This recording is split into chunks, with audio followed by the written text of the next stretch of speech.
आज का podcast reality of India के बारे में है।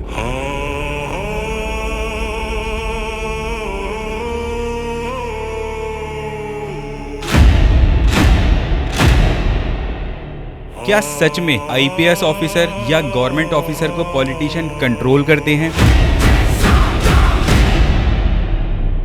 हमारा सिस्टम ही करप्ट है या हम लोग उसको करप्ट बना रहे हैं? India has now surpassed Japan to become the world's fourth largest economy in the world. It is now worth more than $4 trillion. Japan has. आज हमारे साथ हैं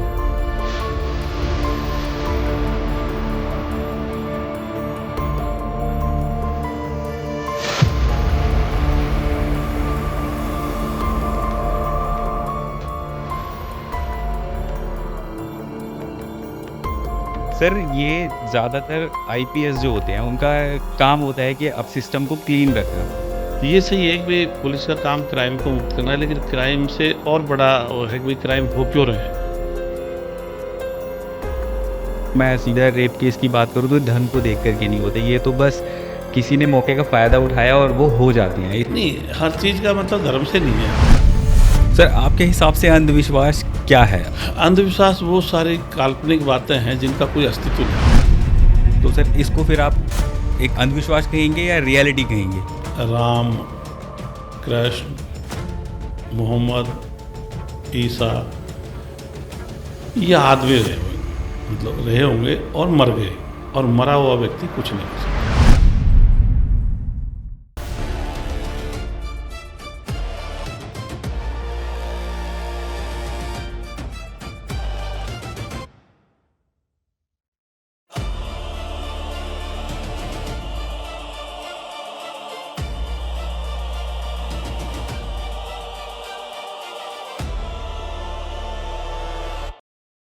आज का पॉडकास्ट रियलिटी ऑफ इंडिया के बारे में है। क्या सच में आईपीएस ऑफिसर या गवर्नमेंट ऑफिसर को पॉलिटिशियन कंट्रोल करते हैं? हमारा सिस्टम ही करप्ट है या हम लोग उसको करप्ट बना रहे हैं? आज हमारे साथ हैं किशन सहाय जी, जो हमें बताएंगे कि उन्होंने अपने आईपीएस के करियर में क्या क्या फेस किया, और साथ साथ कि कैसे धर्म के नाम पर आज भी हमें पागल बनाया जाता है। तो enjoy the show and do subscribe our channel, क्योंकि आपका एक सब्सक्राइब हमारे लिए बहुत बड़ी सपोर्ट होता है। सर, वेलकम टू हम लोग पॉडकास्ट। कैसे हैं सर आप? धन्यवाद ललित जी, और आपके साथी पंकज जी और नीरज जी, आपको भी नमस्कार। और जो साथी बाद में पॉडकास्ट को सुनेंगे, शेयर करेंगे, लाइक कमेंट करेंगे, उन सबको भी मेरी तरफ से नमस्कार। साथियों, मैं किशन सहाय आईपीएस आईजीपी पुलिस मुख्यालय जयपुर राजस्थान। मोबाइल नंबर है 9460928737। ये आपका तकिया कलाम है सर, जो आप ज़्यादातर जगह पर देते हैं आपका इंट्रोडक्शन। वो इसलिए, जैसे पहले आपका पॉडकास्ट करते हो तो आपकी ऑडियंस अलग है, दूसरे का अलग है। अगर अपन किसी व्यक्ति को पूरा सुने, अगर उसके बाद अपन कॉन्टैक्ट नहीं कर सकें, हाँ जी, तो बहुत सारे लोगों के मन में ऐसा रहता है से आप कॉन्टैक्ट कैसे करें। तो इसलिए ये देना ज़रूरी है। अगर अपन को लोगों से जुड़ना है तो अपने नंबर वगैरह देने ही पड़ेंगे वैसे। बिल्कुल, इसीलिए आप अपना नाम, मोबाइल नंबर दोनों देते हैं। सर, ये ज़्यादातर आईपीएस जो होते हैं उनका काम होता है कि अपने एक स्टेट को क्राइम मुक्त बनाना, एक सिस्टम को क्लीन रखना, लेकिन आप उससे एकदम अपोजिट डायरेक्शन में चलते हो कि आप कहीं ना कहीं धर्म की बातें करते हो और धर्म के ऊपर आप बोलते हो कि ये सब अंधविश्वास है। तो ये सही है कि भाई पुलिस का काम क्राइम को मुक्त करना है, लेकिन क्राइम से और बड़ा है कि भाई क्राइम हो क्यों रहे हैं। तो क्राइम का जैसे अपन देखते हैं कि भाई ये तो कम्युनल, मतलब सांप्रदायिक जैसे हिंसा होती है, जाति को लेके बहुत सारे जातिगत भेदभाव होते हैं, मानवाधिकारों का हनन होता है। इसके अलावा नैतिकता के अभाव में बहुत सारे मतलब लोग बेईमानी, भ्रष्टाचार में ज़्यादा लिप्त हो जाते हैं। तो मेरा ये सोच रहा है कि भाई ये जो पुलिस का काम तो एक सीमित है, और पुलिस तो समाज का हिस्सा है। अगर अपने समाज को बदल दें तो पुलिस भी तो ऑटोमेटिक बदल जाएगी। तो एक छोटे से उद्देश्य के बजाय मैंने उद्देश्य बड़ा कर लिया, इस देश को और दुनिया को एक नई दिशा देना। तो फिर मैंने अपना जो दृष्टिकोण व्यापक कर लिया, और उसमें पुलिस का भी कहीं ना कहीं उसमें आ जाता है। क्योंकि जैसे मान लीजिए कोई पुलिसकर्मी है या पुलिस अधिकारी है, वो अगर धर्म और जाति से ऊपर उठ के सोचता है, वो अंधविश्वास से ऊपर उठ के सोच के उसमें नैतिकता है, तो ऑटोमेटिक जनता को यही तो चाहिए। हाँ जी, सर लेकिन फिर भी हमारे समाज में लाखों करोड़ों मुद्दे हैं, मतलब कि अगर मैं बात करूँ तो छोटी छोटी बच्चियों के ऊपर इतने क्राइम होते हैं, ह्यूमन रैकेट का चलता है, हमारे ऑर्गन्स रैकेट का चलता है, नशे का चलता है, फिर भी आपने एक धार्मिक मुद्दा लिया, क्या इसलिए कि आपको जल्दी पॉपुलैरिटी मिले या फिर आपका इसमें एक अलग एम है आपका? नहीं, जैसे आपने कहा ना बहुत सारे मतलब जो करप्शन के बहुत विभिन्न प्रकार है, तो हाँ उनका जी। सबका इलाज है कि भाई हमारे अगर समाज में नैतिकता का विकास हो जाए तो सब तरह की मतलब फिर बेईमानी भ्रष्टाचार घट जाएंगे। तो मैंने क्या जड़ को पकड़ा है, मैं सिर्फ मतलब टहनी पत्ती तोड़ता रहूँगा तो उससे कोई बुराई वगैरह मिट नहीं सकती। हाँ जी। और अगर अपने जड़ पे प्रहार करेंगे तो बुराई का जो वृक्ष है वो ख़त्म हो सकता है। तो मैंने बेसिक चीज़ों को लिया कि भाई इन चीज़ों से समाज में बदलाव आएगा, अगर समाज में बदलाव आएगा तो पुलिस में बदलाव आ जाएगा। बिल्कुल। अपराध तो देखो एक से दो आदमी होगा तो भी होते रहेंगे। हाँ जी। अपराध तो जैसे मान लो आपको ईगो क्लैश होगा उसी पे हो जाएगा। आप बस की सीट पे भाई मैं खिड़की की तरफ बैठूंगा, वो उधर बैठेगा, उसी पे हो जाएगा। तो झगड़ा तो कहीं भी हो सकता है। लेकिन जो बड़े समाज में असंतुष्टि के बड़े कारण हैं और वो विश्व स्तर पे भी हैं, जैसे अपन आज देखते हैं इजराइल का ईरान का मुद्दा है, वो धर्म के आधार पर झगड़ा है, नहीं तो हाँ उनका जी। कोई सीमा भी नहीं टकरा रही। लेकिन बस वही ईरान में इस्लामिक क्रांति हुई और उन्होंने कहा भाई हम इजराइल को मिटाएंगे, और फिर उन्होंने हिजबुल्लाह को और हमास को सपोर्ट किया, फिर उनसे युद्ध हुआ, फिर ईरान तक पहुंच गया। तो ये जो बात, ये धर्म या मजहब है, ये सिर्फ देश तक ही सीमित नहीं है, विश्व स्तर पर भी ये समस्या पैदा कर रहे हैं। हाँ जी। तो इसलिए इनको ख़त्म करना मतलब अपन को बड़े उद्देश्य लेना कि भाई विश्व को, पूरे संसार को भी दिशा देनी, पूरी मानव सभ्यता को और देश को भी देनी है। बिल्कुल सर। सर लेकिन फिर भी अगर हम इस तरीके से इसको देखें कि हमारे देश के अंदर अगर मैं देखूं कि धर्म को लेकर के छोटे छोटे मुद्दे होते हैं जो आगे चल के बड़े हो जाते हैं, लेकिन वहीं बहुत से ऐसे क्राइम होते हैं जो हम सुनते हैं तो हमें एकदम से मन के अंदर इतना गुस्सा आ जाता है कि यार ये इस छोटी बच्ची के साथ ऐसा क्यों हुआ। तो आपको नहीं लगता सर कि पहले हमें वो मुद्दे उठाने चाहिए, ना कि धर्म, क्योंकि धर्म के लिए तो लाखों लोग आज बैठे ही हैं। नहीं देखो, जैसे अपराध मैंने कह दिया, भाई अपराध तो होते रहेंगे, जो आदमी रहेंगे तो अपराध तो होंगे। उनको कैसे कम किया जा सकता है, मतलब मिनिमाइज किया जाए। जैसे छोटी लड़कियों के साथ बलात्कार वार है, तो इसमें कहीं अपनी ये कह सकते हैं कि भाई जैसे वैश्यावृत्ति है, हाँ जी बिल्कुल। उसको बेरोक टोक कर दी जाए, उसमें मतलब दखलंदाजी कम से कम हो। तो जैसे कोई किसी की शादी नहीं हो पा रही है और कोई कारण से, तो वो वहाँ चला जाएगा, तो फिर कहीं ना कहीं उसका हार्मोन डाउन हो जाएंगे, तो वो अपराध नहीं करेगा। तो ये सही है कि भाई बलात्कार छोटी लड़की के साथ होता तो बड़ा बुरा है, लेकिन चाहे हत्या हो, बलात्कार हो और सब तरह से अपराध तो गलत ही होते हैं। पर ये तो कि मतलब इनसे अपन अगर समाज को बदल दें तो ये चीज़ उसमें सुधार हो जाएगा। व्यक्तिगत घटना से अपन मतलब बजाय कि अपन मतलब सामूहिक देखेंगे, भाई पूरे समाज में बदलाव कर देंगे, तो इन चीज़ों की जरूरत नहीं पड़ेगी, फिर ये अपना ऑटोमेटिक सुधार हो जाएगा। लेकिन सर कहीं ना कहीं फिर भी जो ये केस होते हैं ना, अगर मैं सीधा रेप केस की बात करूँ तो ये धर्म को देख करके नहीं होते, ये तो बस किसी ने मौके का फ़ायदा उठाया और वो हो जाते हैं। इसमें कोई धर्म देख के ये नहीं करता कि पर्टिकुलर मुझे इसलिए रेप करना था। नहीं, हर चीज़ का मतलब धर्म से नहीं है। हाँ जी। देखो हर चीज़ के जैसे अपराध बहुत सारे तरह के होते हैं, जैसे मान लो कोई बेईमानी हो गई, भ्रष्टाचार हो गया, वो सब धर्म से नहीं है। बहुत अपना जो धर्म से, तो क्या जो धर्म से संबंधित अपराध हैं, या मान ले उससे देश विज्ञानवाद में पिछड़ा हुआ है, या उससे समाज में अंधविश्वासों में धन समय संसाधन खर्च हो रहा है, या समाज में मतलब बिखराव आता है, गुटबाजी होती है, वो रीजन है उसके। मतलब हर चीज़ का अपन ये सोचे भाई कोई किसी छोटी लड़की के साथ बलात्कार होगा तो उसमें भी अपने धर्म को देखे, ऐसा मैं भी ऐसा नहीं है। बिल्कुल। तो एक तरफ सर आप हैं जो धर्म में कहीं ना कहीं लोगों में एक जागरूकता फैला रहे हैं, एक अपना साइंटिफिक आप एक रीज़न भी देते हैं, और एक कुछ लोग हैं जो धर्म को प्रमोट भी कर रहे हैं, फिर चाहे पॉलिटिशियन हो चाहे बाबा हो बड़े बड़े। तो सर उनके बारे में आपकी क्या राय है?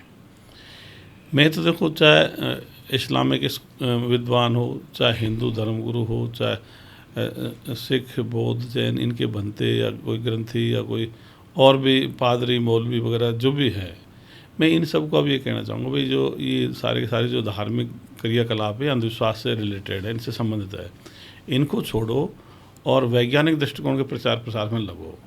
इससे देश आगे बढ़ेगा। उन चीज़ों को तो हज़ारों साल से चली आ रही है, उनसे कुछ फ़र्क भी नहीं पड़ा, आगे भी नहीं पड़ेगा, इतिहास में परीक्षण हो चुका। तो मैं तो इनसे सबसे अब इनको विज्ञानवाद पे लाने के लिए प्रयास के लिए कहूँगा, और वैज्ञानिक दृष्टिकोण के प्रचार प्रसार के लिए मैं सभी को आमंत्रित करता हूँ। हमारी संस्कृति, हमारा कल्चर, और कहीं ना कहीं सर वो भी एक बहुत सारे रीज़न देते हैं कि ये भी एक साइंटिफिक ही है, हमारा जो हिंदू कल्चर है उसके साइंटिफिक प्रूफ भी देते हैं, एक ऐतिहासिक एक उनका साइंस प्रूफ भी देते हैं। तो कहीं ना कहीं वो भी अपना एक साइंटिफिक रीज़न दे रहा है और आप भी कह रहे हैं कि एक साइंटिफिक तरीके से हम देखें। देखो मैं बताऊँ, जैसे मैं तो रीति रिवाज को तो मैं अभी से ज़्यादा छेड़ना भी नहीं चाहता। मैं कह रहा हूँ रीति रिवाज तो बाद में लोगों ऑटोमेटिक, जिसमें मैं ये कहता हूँ जैसे कोई रीति रिवाज है उसमें जितना अंधविश्वास का पोर्शन है उसको हटा दो, और पोर्शन जैसे मान लो शादी करनी है तो शादी में भाई कई आपको प्रक्रिया अपनानी पड़ती है, इन्फॉर्म करने के लिए लगन वगैरह भेजना है या और कोई कागज़ वगैरह पत्री वगैरह भेजना होता है, बारात आती है, बहुत सारे उसमें चीज़ होती है। तो मैं उनका नहीं हूँ, मैं उसमें से जो अंधविश्वास वाला हिस्सा है उसको हटा दो। कोई लंबा कोई प्रोग्राम होगा तो उसकी प्रक्रिया अपनानी पड़ती है। तो मैं ये कहता हूँ अंधविश्वास दूर हो जाएंगे, लोग उनमें रुचि खत्म हो जाएगी, तो रुचि ऑटोमेटिक खत्म हो जाएंगे। तो मैं इसलिए अभी रीति रिवाजों को बदलने की बात नहीं करता। मैं तो शादी में भी कहता हूँ भाई कोई फेरे पटक ले, कोई निकाह कर ले, कोई कोर्ट मैरिज कर ले, कोई बुद्धरी शादी कर ले, कोई चाहे लिव इन में रह ले, मैं तो उनको सबको लिबर्टी देता हूँ इस मामले में। सर आपके हिसाब से अंधविश्वास क्या है? अगर आप जैसे अंधविश्वास बोल रहे हैं कि मैं पर्टिकुलर एक अंधविश्वास हटाने की बात कर रहा हूँ, तो अगर अंधविश्वास की हम बात करें तो आपके हिसाब से क्या है अंधविश्वास? अंधविश्वास वो सारी काल्पनिक बातें हैं जिनका कोई अस्तित्व नहीं है, जैसे ईश्वर, अल्लाह, गॉड, वाहिगुरु, यहोवा, इनका कोई अस्तित्व नहीं है। स्वर्ग, नरक या जन्नत जन्नूम, देवी देवता या फरिश्ते, भूत प्रेत या जिन्न, और ऐसे बहुत सारी चीज़ें हैं जो काल्पनिक है, उनका कभी न पहले अस्तित्व था, न अब है, न होगा। उनको सत्य मानना और फिर उनके लिए धन संसाधन, पैसा खर्च करना, अपना समय खर्च करना, तो ये मतलब इसलिए अपना अंधविश्वास इसको मानते हैं। बस हिंदू धर्म में सर जैसे अगर हम राम जी की बात करें तो राम जी की पूरे हम एक सबूत भी दिखाते हैं, रामायण में भी जगह जगह पर हमारे सबूत मिले हैं, तो कहीं ना कहीं जो प्रूफ करते हैं कि ये थे, ये काल्पनिक नहीं थे, अगर हम हिंदू धर्म में बात करें। तो सर इसको फिर आप एक अंधविश्वास कहेंगे या रियलिटी कहेंगे? भाई देखो, मैं ये कहता हूँ कि जैसे मतलब चाहे राम, कृष्ण, मोहम्मद, ईसा, नानक, ये आदमी रहे होंगे, मतलब रहे होंगे और मर गए, और मरा हुआ व्यक्ति कुछ नहीं कर सकता। उनसे अपन मदद की उम्मीद कर रहे हैं तो ये खुद को धोखा देने जैसा है। इसका अपन सबके सामने उदाहरण, भाई राम का मंदिर बाबर ने तोड़ दिया बताते हैं, और फिर और बाबर को कुछ नहीं हुआ, उसका 300 साल तक उसके संतान राज शासन किया, और अब मस्जिद थी जिसमें अल्लाह की, वो हिंदुओं ने तोड़ दिया, अल्लाह भी कुछ नहीं कर पाया। तो कहने का मतलब इनका न कोई प्रभाव है न अस्तित्व है। जो ये पूर्वज थे उनको हम रियल भी मान लें तो जो मर गया सो मर गया। अपने अगर दादाजी मर गए तो वो हमारी अब कोई मदद नहीं करेंगे, अब पिताजी जीवित है तो वो मदद कर सकते हैं। बिल्कुल। और जो ईश्वर, अल्लाह, गॉड, ये काल्पनिक बातें हैं, ये वैसे ही कुछ है नहीं, इनका अस्तित्व नहीं, ये भी मदद नहीं करेंगे। तो मरे हुए लोगों से उम्मीद करना या काल्पनिक चीज़ों से उम्मीद करना, ये मतलब, और उनमें फिर समय, संसाधन, पैसा खर्च करना, इसलिए मतलब वो किसी तरह से उचित नहीं है। सर बहुत से लोगों का विश्वास ही उनका सब कुछ होता है, और अब जैसे बात कर रहे हैं कि जो भगवान जिनकी हम बात कर रहे हैं राम, श्री राम, तो वो अब नहीं है, एक आदमी थे।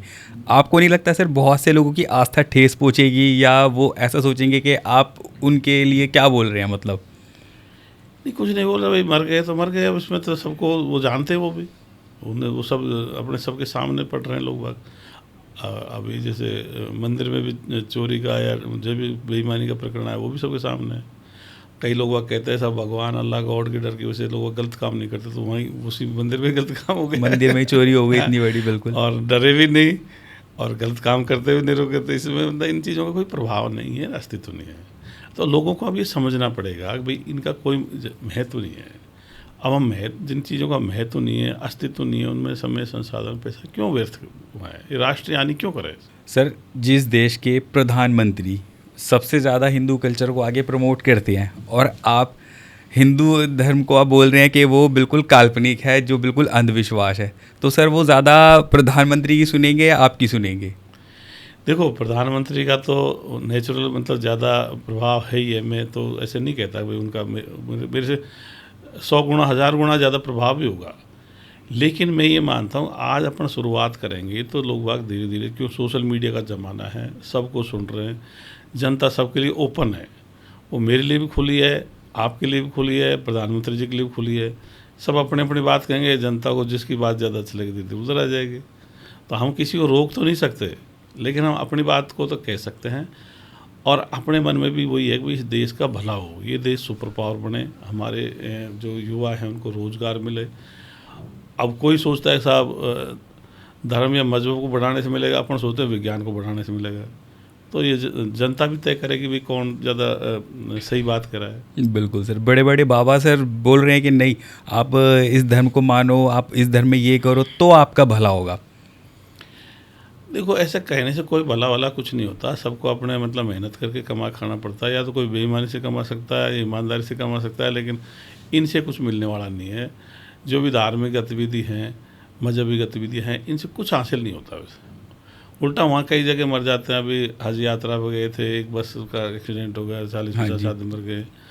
कई बार जैसे कुंभ के मेले में भगदड़ मर गए, 100-200-500 आदमी मर गए। वैष्णो देवी जाते हुए भी बस गिर जाती है। तो उनके जाते जाते मर जाते, तो फिर अपन को सोचना क्यों नहीं चाहिए भाई? धर्म में ऐसी विरोधाभासी बातें जो रोज़ाना हमारे सामने घटना घट रही है वो तो कुछ रिजल्ट दे रही है, हम मान कुछ अलग रहे हैं। तो फिर अपने दिमाग में कब तक ये विरोधाभासी बातों को जमाए रखेंगे? एक को तो खरपतवार को निकलना पड़ेगा, तो ये अंधविश्वास तो खरपतवार की तरह इनको बाहर जाना पड़ेगा, और जो सच्चाई को अंदर लेना पड़ेगा। तो आपके हिसाब से सर जो मंदिर जाते हैं उनका बिल्कुल बेकार है मंदिर जाना? हाँ, मेरा एक मंदिर, मस्जिद, चर्च, गुरुद्वारा, मठ, सिनेगोग ये जा रहे हैं, इनसे कोई फ़ायदा वगैरह कुछ नहीं है, अंधविश्वास के अलावा कुछ नहीं इसमें। पर सर बहुत से लोग ऐसे भी होते हैं, वो बोलते हैं कि नहीं मैं वैष्णो देवी गया, मैंने मन्नत मांगी थी, मेरी पूरी हो गई, सालों से मेरा काम रुका पड़ा था। मैं केदारनाथ गया, मैंने बाबा को एक अपनी मन्नत मांगी, आज वो पूरी हो गई जो मेरी पिछले 10 सालों से रुकी हुई थी। तो वो भी तो कहीं ना कहीं चमत्कार अपनी लाइफ में देख रहे हैं। भाई हम इनसे अगर मान लें अपने देश को फ़ायदा वो होता तो अपने गुलाम क्यों होते? ये छोटे छोटे फ़ायदे की बजाय हम तो कहते हैं हम तो भगवान होता, ईश्वर होता तो देश को बड़ा फ़ायदा देता, गुलामी से बचा लेता। तो गुलामी से तो नहीं बचाया, जो बड़ा नुकसान दे करके छोटे छोटे कोई काम हो गया। तो कोई आदमी क्या है, जैसे मान लें कोई प्रयास करता, कोई काम की उसकी इच्छा है, उसका प्रयास करता रहता है, तो प्रयास करने के से वो काम हो जाता, तो वो सोचता है मन्नत से हो गया या दुआ से हो गया, लेकिन उससे कुछ हो नहीं रहा। मतलब ये प्रभावी होते तो अंग्रेज क्यों अपने आके शासन कर जाते? जो तो अपन तो ये मांगते हैं कि अंग्रेज यहाँ से मतलब हट जाते, लेकिन वो तो हटे नहीं। अपने जो पूर्वज थे, अगली पीढ़ी वाले, उन्होंने संघर्ष करना पड़ा। कोई देवी देवता ने, भगवान ने, अल्लाह ने, गॉड ने तो कुछ किया नहीं उसमें।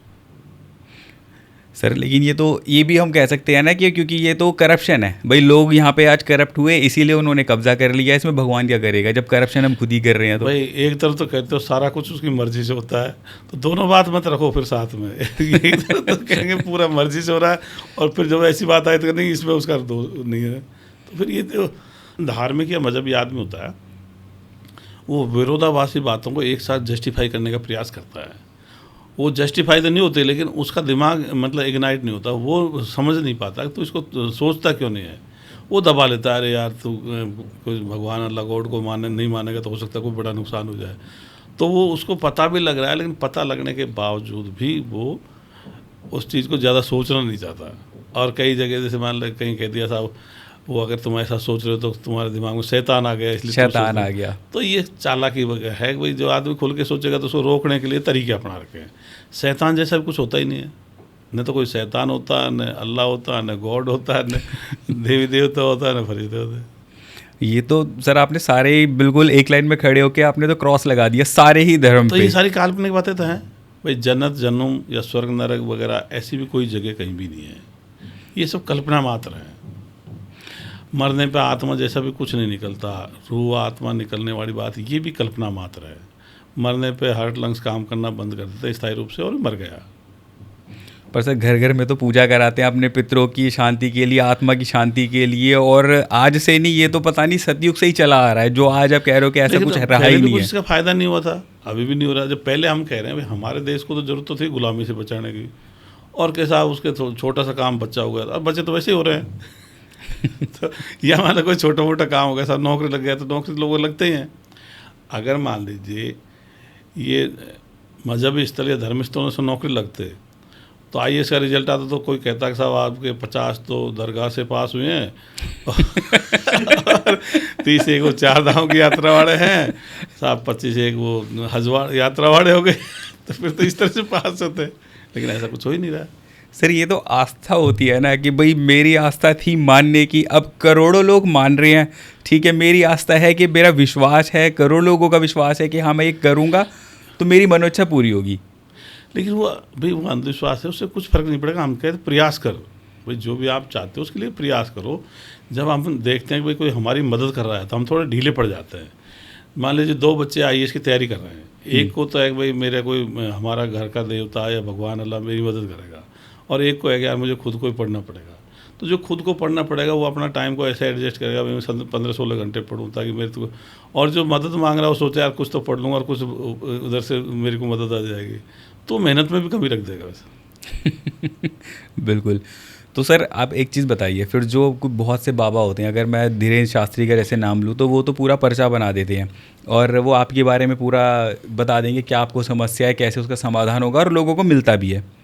तो वो क्या है, चमत्कार है, अंधविश्वास है, या बस पागल बनाया जा रहा है? मैं तो ये कहता हूँ भाई, जैसे आप हो ललित जी, आप जाके उससे पूछते हो भाई मेरे बारे में बता, तो आपको तो अपने बारे में बहुत सारी जानकारी उससे पूछने की जरूरत क्या पड़ रही है? मेरे को मेरी बारे में पूरी जानकारी है, मैं धीरेन्द्र से जाके क्यों पूछूंगा? अभी मेरे समस्या पूछी जाती है ना कि भाई मेरे काम नहीं बन रहे हैं, तो क्या समस्या आ रही है ऐसी? भाई समस्या अपन को पता रहता है, भाई ये समस्या है, तो समस्या ये, तो उसके लिए 2-3 चीज़ें हैं भाई। एक तो आप थोड़ा अनुशासन में रहिए ताकि कम से कम समस्याएं, फिर भी समस्या आ सकती है। आप अच्छे भले सारी जगह पे ड्राइविंग कर रहे हो, दूसरा आदमी भी आकर आपको टकरा सकता है, दूसरा आदमी आपके जीवन डिस्टर्ब कर सकता है।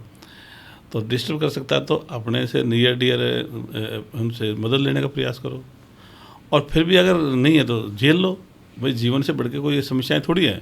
मान लो आपका किसी का एक प्रमोशन रुक गया, एक इंक्रीमेंट रुक गया, तो कोई जीवन खत्म थोड़ी हो गया उसका, तो उसको कहाँ जरूरत पड़ेगा? वो धीरेन्द्र के पास जाएगा, किसी के पास जाएगा, छोटी छोटी बातें है तो जीवन में आती रहती है। बिल्कुल सर। तो इसलिए मैं तो ये कहता हूँ, अगर धीरेन्द्र कुछ बता पाता तो उसको तो पहलगाम घटना के बारे में बताना चाहिए। उसको तो जब ये ऑपरेशन सिंदूर हुआ तो उसको तो सीमा पर छोड़ना चाहिए, भाई तू उधर की सारी गतिविधि ला के बता, वो कुछ नहीं बताता। बहुत से लोगों ने तो बोला है सर कि पहलगाम जब हुआ था हमने तो पहले से ही अपनी ये भविष्यवाणी कर दी थी कि वहाँ पर एक कश्मीर में अटैक होने वाला है। अब वो तो कोई ऐसा इनपुट नहीं देते, तो भी एक कुछ भी कह दो, ये तो हर बार रोज़ाना घटनाएं तो घटती रहती है। अब रोज़ाना कहते हैं आज सब मर जाएंगे तो एक्सीडेंट से मर जाएंगे, तो होती घटनाएं होती रहती हैं। तो वो कोई ऐसे उनका कोई ऐसा नहीं है। आप 1000 बात कहते हो, कभी कोई तो बंदे से मिल गई तो कहते हो सही होगी, तो ऐसा कोई बहुत चीज़ नहीं है। सर आपका वैसे धर्म के ऊपर से इतना एकदम 100% विश्वास कैसे हट गया, जबकि शुरू में तो आप खुद धार्मिक रहे हैं, आपने गीता पढ़ी है, कुरान पढ़ी है, आपने बाइबल पढ़ी है, और शुरू में आप इतने धार्मिक रहे हैं, फिर अचानक ऐसा क्या हो गया कि आपका बिल्कुल धर्म पे से विश्वास ही उठ गया? देखो, जो आदमी सिर्फ एक धर्म को पढ़ के उसी पे बिलीव करता था, उसका तो दिमाग कम चलता है। लेकिन आप विभिन्न धर्म ग्रंथों को पढ़ोगे, जब उनकी तुलना करोगे, जो देखोगे यार अल्लाह ने तो भाई कुरान में या हदीस में काफिर और मोमिन बना दिया। हिंदू ग्रंथों में ब्राह्मण, क्षत्रिय, वैश्य, शूद्र 4 वर्ण कर दिए। एक तरफ तो कहते हैं अल्लाह और ईश्वर एक ही बात है, तो वो एक जैसी बात क्यों नहीं कह रहे? मतलब वो तो जो लोग बाग, जो नबी बन रहा है, जो अवतार बन रहा है, वो अपनी बातें कह रहे हैं। अच्छा, वो इसलिए कह रहे हैं ईश्वर अल्लाह गॉड का सहारा लेके, ताकि अपनी उनकी ऑथोरिटी बढ़ जाए, क्योंकि जनता में यह अंधविश्वास पहले से प्रचलित है कि भाई ईश्वर अल्लाह गॉड कोई होता होगा। तो फिर वो उससे अपना कनेक्शन जोड़ लेते हैं, भाई मैं तो उसका अवतार हूँ, मैं तो उसका पैगंबर हूँ, मैं तो उसका बेटा हूँ। तो ये अपनी ऑथोरिटी बढ़ाने के लिए, जैसे मान लीजिए हमारे कोई सिपाही है और वो थाने ड्यूटी कर रहा है, तो वो अगर कोई आएगा कह देगा देखो मेरे थानेदारी से बहुत संबंध है, मैं डायरेक्ट जुड़ा हुआ हूँ, तो वो सिपाही होते भी उसकी ज़्यादा कदर हो जाएगी उसकी बात की। हाँ जी। तो यही बात जो कि दुनिया में अंधविश्वास था, तो उसका उन्होंने फ़ायदा उठा लिया। उस समय विज्ञान इतना प्रचलन में नहीं आया था, खोज हुई नहीं थी उस समय। तो सूर्य चंद्रमा के लिए भी बहुत सारे कहते हैं भाई ये 2 यात्री हैं, ये चलते रहते हैं। अब पता लगा तो गुरुत्वाकर्षण बल से मतलब चक्कर लगा रहे हैं, परिक्रमा गति है। हाँ जी। तो पहले इनका पता नहीं था, तो चलते तो 2 राय ही बता देते, कभी क्या कहते, तो पहले अंधविश्वास वाली बात थी और कुछ नहीं। तो सर आपके हिसाब से धर्म में बिल्कुल विश्वास नहीं करना चाहिए?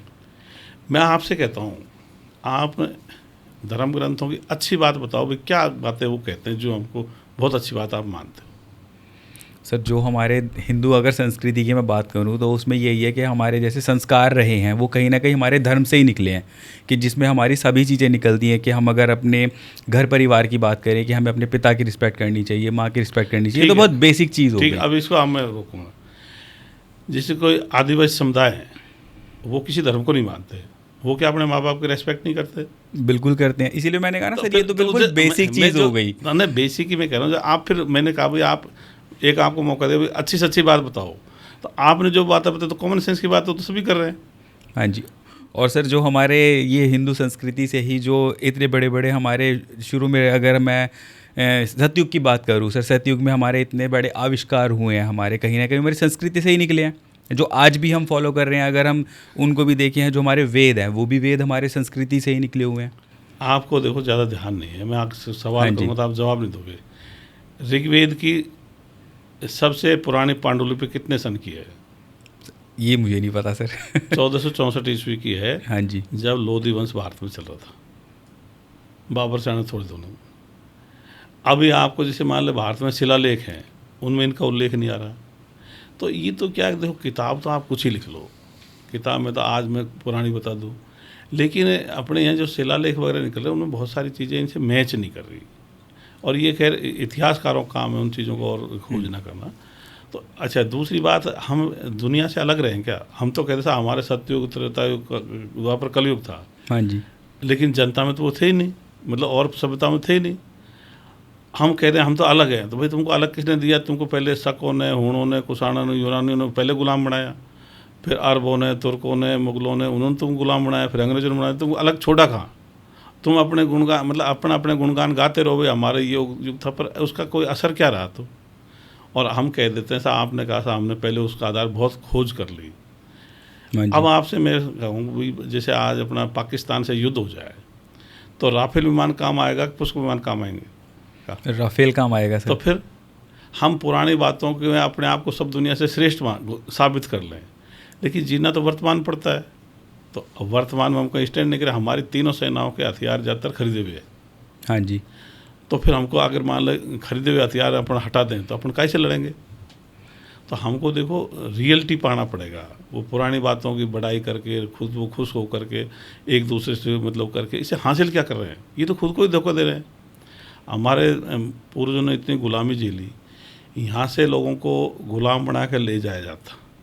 जब 1398 ईस्वी में तैमूर लंग आया, दिल्ली पर अटैक किया, लाखों लोगों को तो मारा, और फिर वो जब उसने उसकी जीवनी लिखी कि भाई मेरा हर सैनिक, लाखों सैनिक थे उसके, हाँ जी, हर सैनिक 10 से 20 गुलाम लौंडिया, गुलाम आदमी बना के ले गया। तो वो अपने तो दादा परदादा रहे होंगे, अपनी बुआ वगैरह रही होगी। हाँ जी। तो उनके साथ जो अन्याय हुआ, हम उसके बारे में नहीं सोचते कि हमारे पूर्वजों के साथ कितना अन्याय हुआ, और वो सब ये धर्म वाली बातें तो उस समय भी थी, तो उन्होंने तो कुछ जोर किया नहीं। तो उससे जब फ़ायदा नहीं मिला तो अब क्या फ़ायदा मिलने वाला है? जो उनको अपन गुणगान गा रहे हैं, उन्हीं में पैसा खर्च कर रहे हैं, वापस उनके मंदिर, मस्जिद, चर्च, गुरुद्वारा बना रहे हैं। और जब अंग्रेज़ आए तब अपने यहाँ मोहम्मडन भी थे, सिख भी, धर्म भी आ गया था, तब भी कुछ नहीं हुआ। और बौद्ध, हिंदू वगैरह, जैन तो थे ही थे। बिल्कुल सर। पर सर हमारा तो कल्चर आज की डेट में अगर मैं बात करूँ तो विदेशों तक भी फैल रहा है, जो बाहर के लोग भी मानते हैं कि हाँ कृष्ण जी हैं, कृष्ण जी के लिए हमें राधा नाम जपने से हमारे काम बन रहे हैं।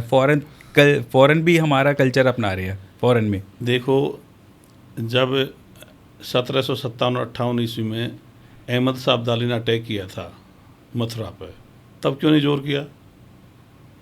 पूरी लूट, मंदिर तोड़ दिए, लूट लिए गए, मथुरा पर अटैक किया।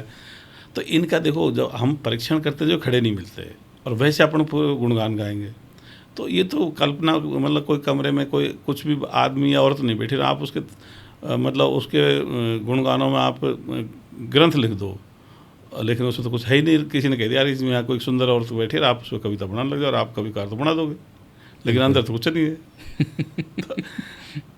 तो इनका कोई प्रभाव अस्तित्व नहीं है, क्योंकि इनको जब परीक्षण का समय आता है जो कुछ नहीं आता। जैसे कई कहते हैं साहब फलाने वो चिरंजीवी अभी भी जीवित हैं। अरे भाई जीवित, हाँ जी, जो कहते हैं 7 चिरंजीवी। हाँ, तो जीवित होते तो जो चित्तौड़गढ़ पर आक्रमण हुआ था, अलाउद्दीन खिलजी ने किया था, कोई 10-15 हज़ार महिलाओं को जोहर करना पड़ा था, तब उनको आना चाहिए था। फिर उसका जीवित रहने से फ़ायदा क्या है? वो तो जीवित रहना नहीं रहना बराबर से ही हो गया, तो अपन वैसे जीवित मान लो। तो इनका कोई बात, इनमें दम नहीं है। जो मर गए, कई बार क्या होता है, किसी जैसे कोई वेल नोन आदमी रहा, मतलब सुप्रसिद्ध आदमी रहा, और किसी कारण से कोई एकांत में डेथ हो गई, उसकी डेड बॉडी नहीं मिली, तो लोग मान लेते हैं यार वो जीवित रहा होगा, अभी तक जीवित है, अभी तक जीवित है, जीवित रहा होगा, लेकिन मर गया होगा। क्योंकि देखो, अगर मान ले रावण को राम नहीं मारता तो उम्र पाके मर जाता, राम भी तो मर गया बाद में। पर सर वो तो अमर थे ना, अमर कहाँ हुआ, तो मर तो गया भाई, उसमें युद्ध में मर गया। अगर युद्ध में नहीं मरता तो वैसे मर जाता, जैसे मोहम्मद मर गया, उसको किसी ने मारा थोड़ी था। लेकिन सर आप अगर ये मानते हैं कि वो थे, वो मर गए, तो कहीं ना कहीं अल्टीमेटली राम जी तो थे ना, तो आज जो मानते हैं, जो उनकी पूजा करते हैं, वो सही करते हैं। अरे भाई मैं कह रहा हूँ, जैसे पूर्वज कोई रहा भी हो तो रहने से उनसे फ़ायदा क्या मिलेगा? तो हम तो कह रहे हैं तुम घर घर में पूज लो, पर फ़ायदा क्या मिलेगा उससे? जैसे आपके दादाजी मर गए, अब कहते हैं हम तो पूरे गांव में जगह हर घर में उसकी मूर्ति देंगे, तो दे दो, मान लो आप पैसे वाले हो तो दे दो, लेकिन उसे फ़ायदा क्या मिलने वाला? जो कुछ फ़ायदा नहीं। हाँ, तो फिर अपना समय क्यों ख़राब किया जाए उसमें, निरर्थक बातों में क्यों अपना देश का भटकाया जाए? तब तो सर जो पूरे हमारे, अगर मैं वर्ल्ड की बात करूँ तो वर्ल्ड में जितने भी जाने माने मंदिर हैं, प्राचीन मंदिर हैं, वो सब बेकार हैं आपके हिसाब से? वहाँ जा रहे हैं आस्था लेकर के, उनकी आस्था बिल्कुल बेकार है। मंदिर हो, चाहे मस्जिद हो, चाहे चर्च हो, चाहे गुरुद्वारा, किसी की जरूरत नहीं है, मठ हो वगैरह, किसी की जरूरत नहीं। तो सर जो वो आस्था है, जो उनका विश्वास है, और जो जिनके सहारे उनका पूरा जीवन चल रहा है, देखो उनका जीवन उनके सहारे नहीं चल रहा, वो तो अपना कमा के खा रहा है, मेहनत से उनका जीवन चल रहा है, अपना परिवार संभाल रहे हैं। हाँ, कुछ टाइम वो दे देते हैं, जैसे मान लीजिए 2-5 दिन दे दिए महीने में कोई यात्रा में, या कुछ पैसा दे दिया, तो उसमें वो कर रहा है। उनके भरोसे तो नहीं बैठे, कोई भी बैठ जाए तो फिर कोई उनको दिक्कत खड़ी हो जाए।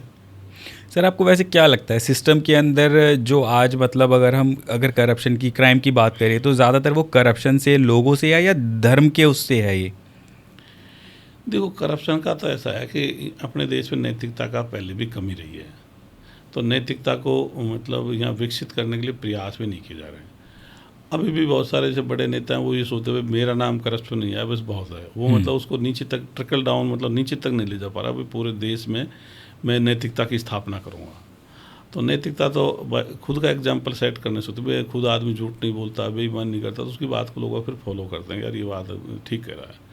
तो ये तो बड़े जो अपने जो प्रधानमंत्री या मुख्यमंत्री, उनको सिर्फ देश को शासन ही नहीं करना चाहिए, उनको देश में नैतिकता का विकास करना चाहिए, ताकि लोगों में मतलब आधे से अपराध तो इसी वजह से बंद हो जाए। अगर नैतिकता का स्तर बढ़ जाए तो बहुत सारे अपराध तो वैसे ही बंद हो जाएंगे, जो भी आर्थिक अपराध हैं या दूसरे, वो वैसे ही कम पड़ जाएंगे। अच्छा सर, हर किसी का कभी ना कभी एक ऐसा टाइम आता है कि जब वो कहीं ना कहीं, जितना भी भगवान को ना मानने वाला हो, भगवान पे एक बार को तो विश्वास करता है कि भगवान इस सिचुएशन से निकाल दे। तो कभी आपके साथ ऐसा हुआ है?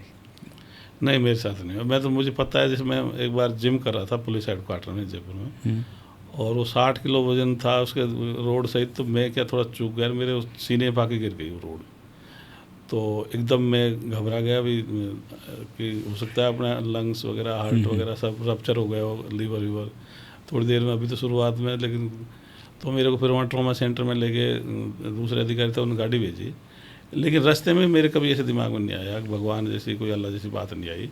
मेरे दिमाग में इतना ही था कि भाई चलो यार, अपने विचारधारा है, सोशल मीडिया पे आगे बढ़ जाएगी, देश को सही दिशा मिल जाएगी, मर गए तो कोई खास बात नहीं। वैसे तब भी मतलब आपने भगवान को याद नहीं किया? मुझे पता है ही नहीं,